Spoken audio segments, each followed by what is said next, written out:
एक बार हजरत ख्वाजा मोइनुद्दीन चिश्ती रहमतुल्लाह अलैह इस्लाम का पैगाम फैलाने की नियत से अपने कुछ मुरीदों के साथ अजमेर शरीफ के एक स्थान पर तशरीफ लाए, जिस मुकाम पर हजरत ख्वाजा मोइनुद्दीन चिश्ती रहमतुल्लाह अलैह ने कयाम किया।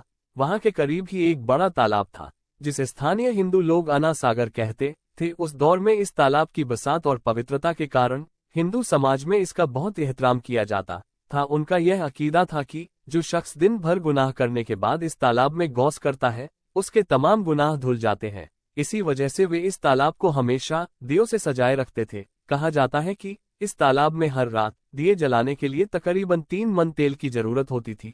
तालाब की पवित्रता के कारण वहां सभी हिंदुओं को दाखिल होने की इजाजत नहीं थी। सिर्फ आला तबके के ब्राह्मण ही वहां गुसल कर सकते थे और तालाब के पानी को छू सकते थे। उनका यह मानना था कि अगर ब्राह्मणों के अलावा कोई और तालाब के पानी को छू ले तो पानी नापाक हो जाएगा। हजरत ख्वाजा मोइनुद्दीन चिश्ती रहमतुल्लाह अलैह और उनके मुरीद लंबे सफर से थके हुए थे। कुछ देर आराम फरमाने के बाद जब नमाज का वक्त हुआ तो ख्वाजा मोइनुद्दीन चिश्ती रहमतुल्लाह अलैह ने हजरत बख्तियार काकी रहमतुल्लाह अलैह को अजान देने का हुक्म दिया। हुक्म पाकर हजरत बख्तियार काकी रहमतुल्लाह अलैह ने अजान देना शुरू किया। उस वक्त हिंदुस्तान में तौहीद का पैगाम और अजान के अल्फाज किसी ने नहीं सुने थे। जब लोगों ने पहली बार अजान के अल्फाज सुने तो उनके दरमियान हलचल मच गई। लोग अपने घरों से बाहर आकर एक दूसरे से कहने लग, ये फकीर लोग कहाँ से आ गए और यह क्या पढ़ रहे हैं। अजान खत्म होने के बाद हजरत ख्वाजा मोइनुद्दीन चिश्ती रहमतुल्लाह अलैह और उनके साथियों ने अना सागर तालाब पर जाकर वजू करना शुरू किया। जब हिंदू पुजारियों ने देखा कि एक अजनबी दरवेश उनके मखसूस तालाब का इस्तेमाल कर रहा है तो उनके दिल में गुस्से की आग भड़क उठी। एक पुजारी बोला, ये दरवेश कहाँ से आ गया? बिना हमारी इजाजत के इसने हमारे पाक तालाब को हाथ लगा दिया। हम इस तालाब को कितना मुकद्दस मानते हैं और इन मुसाफिरों ने इसे नापाक कर दिया है। इसका कोई हल निकालना ही होगा।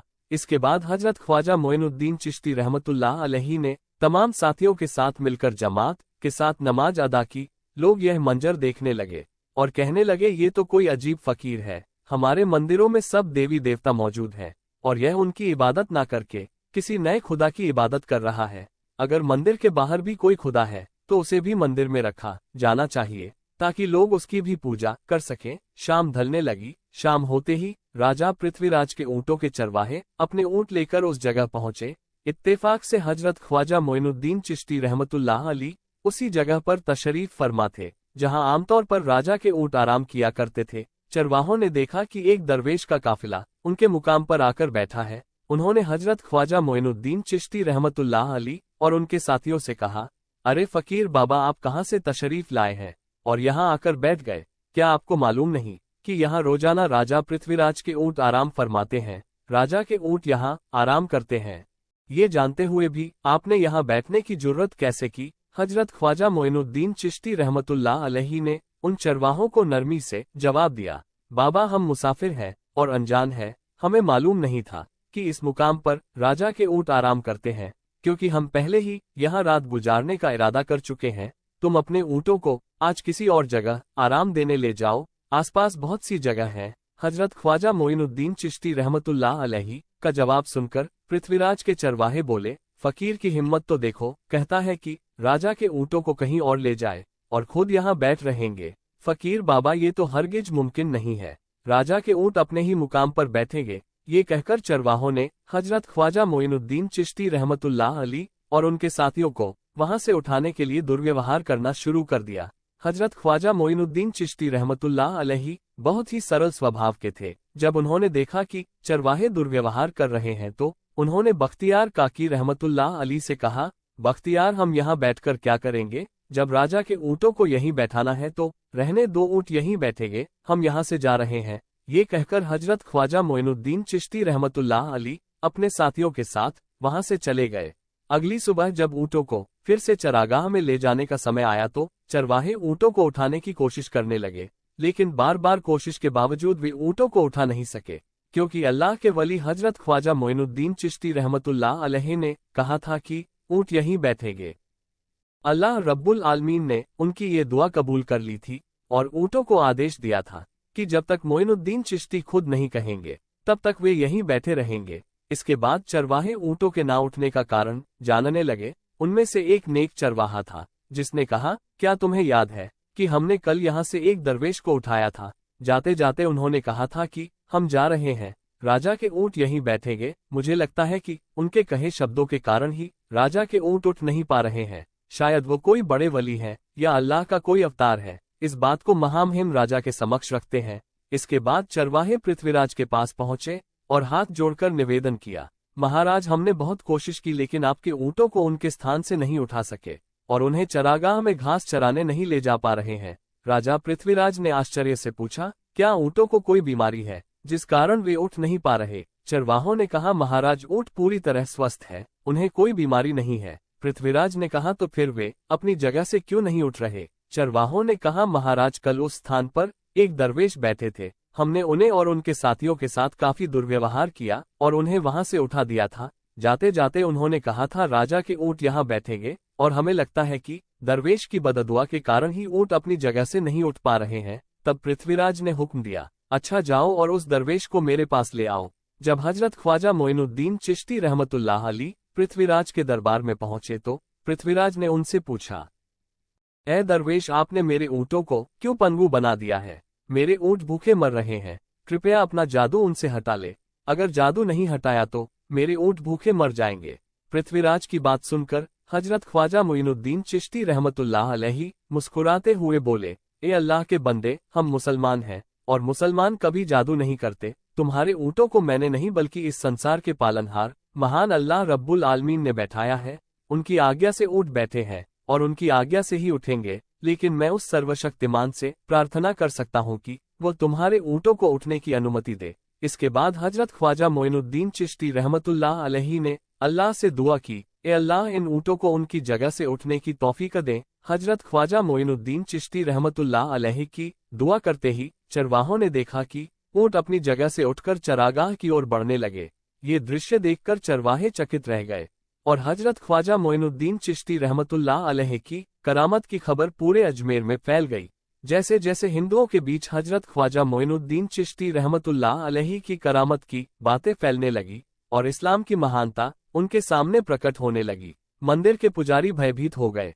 वे सोचने लगे, अगर यही चलता रहा तो सभी हिंदू मुसलमान बन जाएंगे। तब वे पृथ्वीराज के पास पहुंचे और निवेदन किया, महाराज, ये दरवेश हमारे राज्य में अशांति फैला रहे हैं। यदि आपने अभी इनका कोई उचित समाधान नहीं निकाला तो ये दरवेश सभी हिंदुओं को मुसलमान बना देंगे और तब हमारे देवताओं की पूजा करने वाला कोई नहीं बचेगा। आप इन्हें यहाँ से भगा दें, नहीं तो ये हमें यहाँ से बाहर निकाल देंगे। महाराज, हम आपको एक और भयावह बात बताना चाहते हैं। ये दरवेश कहते हैं कि जिन मूर्तियों की हम पूजा करते हैं वे पूजनीय नहीं है। उनका कहना है कि ये केवल निर्जीव पत्थर है जिनमें कोई शक्ति नहीं है। ये साधारण लोगों को इस तरह की बातें बताकर भ्रमित करना चाहते हैं। सबसे आपत्तिजनक बात यह है कि ये दरवेश हर दिन 5 बार हमारे पवित्र तालाब में हाथ लगाकर उसे अपवित्र कर रहे हैं। पुरोहितों की बात सुनकर पृथ्वीराज ने हजरत ख्वाजा मोइनुद्दीन चिश्ती रहमतुल्लाह अलैह को बुलाया। जब हजरत ख्वाजा मोइनुद्दीन चिश्ती रहमतुल्लाह अलैह उनके दरबार में पहुंचे तो पृथ्वीराज ने कहा, ए दरवेश, हम देख रहे हैं कि आप गौ माता का मांस खाते हैं और हमारे देवताओं का अपमान करते हैं। हमारे धर्म के बारे में तरह तरह की उल्टी सीधी बातें कर रहे हैं। हम ये सहन नहीं कर सकते। हम ये भी देख रहे हैं कि आप हमारे पवित्र तालाब को अपने अपवित्र हाथों से खराब कर रहे हैं। आप तुरंत हमारे देश से चले जाएं। हजरत ख्वाजा मोइनुद्दीन चिश्ती रहमतुल्लाह अलैह ने कहा, बाबा, हम लोग तो केवल वजू करते हैं, नहाते नहीं। अगर पूरी देह के स्पर्श से आपके तालाब का पानी खराब नहीं होता है तो केवल हमारे हाथ और चेहरे के पानी से तालाब अपवित्र कैसे हो सकता है? ये सुनकर पृथ्वीराज ने कहा, वे सभी लोग हमारे धर्म के हैं, जबकि तुम लोग कहीं और से आ गए हो। तुम हमारे धर्म के नहीं हो, इसलिए तुम्हारे हाथ लगाने से हमारा तालाब अपवित्र हो जाता है। तब हजरत ख्वाजा मोइनुद्दीन चिश्ती रहमतुल्लाह अलैह ने कहा, अच्छा बाबा, हम अब आपके तालाब के पानी को हाथ नहीं लगाएंगे, लेकिन हमें पानी की जरूरत है, तो हम चाहते हैं कि केवल एक बर्तन में पानी ले ले। पृथ्वीराज ने कहा, ठीक है, तुम पानी ले सकते हो, लेकिन तुम्हारा बर्तन तालाब में लगे, तुम्हारे हाथ नहीं। अगर तुम्हारे हाथ स्पर्श करें तो हम इसके खिलाफ सख्त कार्रवाई करेंगे। राजा के साथ सहमति के बाद हजरत ख्वाजा मोइनुद्दीन चिश्ती रहमतुल्लाह अलैह ने अपने मुख्य खलीफा बख्तियार काकी रहमतुल्लाह अली से कहा, बख्तियार, जाओ और राजा के तालाब से एक बर्तन में पानी ले आओ, लेकिन बहुत सावधानी से पानी लेना ताकि तुम्हारा हाथ तालाब के पानी को छू ना सके। बख्तियार काकी रहमतुल्लाह अलैहि हजरत ख्वाजा मोइनुद्दीन चिश्ती रहमतुल्लाह अली के आदेश का पालन करते हुए आना सागर से पानी लेने गए। उन्होंने बर्तन को तालाब में डुबोया और उनका हाथ पानी को नहीं छू सका, क्योंकि चमत्कारवश पूरा तालाब एक छोटे बर्तन में समा गया। आना सागर पूरी तरह से सूख गया और उसकी तली में केवल सूखी रेत दिखाई देने लगी। जब पुरोहितों ने देखा कि उनके पवित्र तालाब में एक भी बूंद पानी नहीं बची है और वह मरुस्थल की तरह सूख गया है, तो वे घबराते हुए राजा पृथ्वीराज के पास गए और बोले, महाराज, ये तो भारी संकट हो गया है। पृथ्वीराज ने पूछा, क्या हुआ? पुरोहितों ने कहा, उस दरवेश ने हमारे पूरे तालाब का पानी ले लिया है। अब हमारे पवित्र तालाब में एक बूंद भी पानी नहीं है। अगर इस तालाब में पानी नहीं होगा तो हम अपने पापों का प्रायश्चित कैसे करेंगे? दूर दूर से हजारों हिंदू लोग इस तालाब में स्नान करने आते हैं ताकि वे अपने पाप धो सके। अगर पानी ही नहीं रहेगा तो वे यहाँ आना बंद कर देंगे, जिससे हमारा बड़ा नुकसान होगा और अजमेर की मान मर्यादा मिट्टी में मिल जाएगी। पृथ्वीराज गहरे विचार में पड़ गए। वे हजरत ख्वाजा मोइनुद्दीन चिश्ती रहमतुल्लाह अली के खिलाफ कोई कठोर कदम उठाने से झिझक रहे थे, क्योंकि उन्हें आशंका थी कि अगर उन्होंने दरवेश के खिलाफ सैनिक भेजे और दरवेश ने सैनिकों पर भी जादू कर दिया तो उनकी परेशानी और बढ़ जाएगी। इसलिए उन्होंने कहा, तुम लोग जाओ और उस दरवेश को मेरे पास बुलाकर लाओ। मैं देखता हूँ कि वह क्या चाहता है। अगर उसकी मांग उचित होगी तो हम उसे मान लेंगे, और यदि उचित नहीं हुई तो हम माफी मांगकर अपना तालाब का पानी वापस ले लेंगे। जब हजरत ख्वाजा मोइनुद्दीन चिश्ती रहमतुल्लाह अली पृथ्वीराज के दरबार में पहुंचे तो पृथ्वीराज ने कहा, ए बाबा, आपने हमारे तालाब का सारा पानी ले लिया है। हम अपने पापों का प्रायश्चित कैसे करेंगे? पूरे दिन के पाप हम इस तालाब में स्नान करके धोते हैं। अगर तालाब में पानी नहीं होगा तो हम अपने पाप कैसे धोएंगे? हजरत ख्वाजा मोइनुद्दीन चिश्ती रहमतुल्लाह अली ने उत्तर दिया, देखो बाबा, तुम्हारे पास आना सागर है, पर दुनिया के हर कोने में ऐसा तालाब नहीं है, तो क्या वे लोग अपने पाप कैसे धोएंगे? पापों को धोने की ताकत इस तालाब के पानी में नहीं है। पापों को माफ करने वाला केवल अल्लाह है, जिसने आकाश, धरती और पूरी सृष्टि बनाई है। उसकी इजाजत के बिना एक पत्ता भी नहीं हिलता। इसलिए मैं तुम्हें इस भ्रम को छोड़कर सही राह पर आने की दावत देता हूँ। वहाँ मौजूद हजारों हिंदू हजरत ख्वाजा मोइनुद्दीन चिश्ती रहमतुल्लाह अली की बातें मंत्र मुग्ध होकर सुन रहे थे। इसके बाद उन्होंने कहा, जाओ बख्तियार, जिस बर्तन में तुमने तालाब का पानी लिया था उसे वापस तालाब में डाल आओ। बख्तियार काकी रहमतुल्लाह अली हजरत ख्वाजा मोइनुद्दीन चिश्ती रहमतुल्लाह अली के हुक्म से आना सागर में बर्तन का पानी डालने गए। जैसे ही बर्तन का पानी तालाब में डाला, आना सागर फिर से पानी से लबालब भर गया। इस चमत्कार को देखकर वहां मौजूद कई हिंदुओं ने कलमा पढ़कर इस्लाम कबूल कर लिया। ये देखकर हिंदू पुरोहितों और पंडितों की चिंता बढ़ गई। वे पृथ्वीराज के पास गए और बोले, महाराज, यदि अब कोई उपाय नहीं किया गया तो सारे हिंदू मुसलमान हो जाएंगे। पृथ्वीराज ने कहा, मुझे सलाह दो, इस दरवेश का मुकाबला कैसे किया जा सकता है? पुरोहितों ने कहा, ये दरवेश एक बड़ा जादूगर है, इसलिए इसका मुकाबला भी जादू से करना होगा। हमारे बीच एक बड़े पुरोहित और जादूगर रामदेव हैं, उन्हें इसके मुकाबले में भेजे। अगर वह जादू से इसे हरा सके तो हम अपने हिंदू धर्म का गौरव फिर से प्राप्त कर सकेंगे। पृथ्वीराज ने रामदेव को बुलाकर कहा, रामदेव, मैं तुम्हें इस दरवेश को जादू से हराने की जिम्मेदारी दे रहा हूँ। अगर तुम उसे हरा सके तो हम अपने धर्म का गौरव फिर से पा सकेंगे। रामदेव ने पृथ्वीराज को आश्वस्त करते हुए कहा, महाराज, आप चिंता ना करें, इस दरवेश को हराना मेरे लिए बहुत आसान है। मैं आपके समक्ष हमारे धर्म का गौरव वापस लाकर रहूंगा। इसके बाद रामदेव अपने साथियों के साथ हजरत ख्वाजा मोइनुद्दीन चिश्ती रहमतुल्लाह अली के सामने मुकाबले के लिए पहुंचा। उसने कहा, मोइनुद्दीन, अगर तुम में ताकत है तो मुझसे जादू का मुकाबला करो। मैंने तुम जैसे बहुत से जादूगरों को हराया है। तुम्हें हराना तो मेरे लिए साधारण बात है। हजरत ख्वाजा मोइनुद्दीन चिश्ती रहमतुल्लाह अल ने उसकी बातों का कोई जवाब नहीं दिया। रामदेव ने देखा कि हजरत ख्वाजा मोइनुद्दीन चुप है, तो उसने गाली गलौज करना शुरू कर दिया।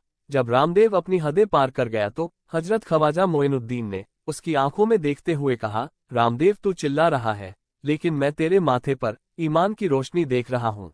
हजरत ख्वाजा मोइनुद्दीन चिश्ती रहमतुल्लाह अली की ये बात सुनते ही रामदेव कांपने लगा और उसी क्षण अल्लाह रब्बुल आलमीन ने उसके दिल में ईमान की रोशनी डाल दी।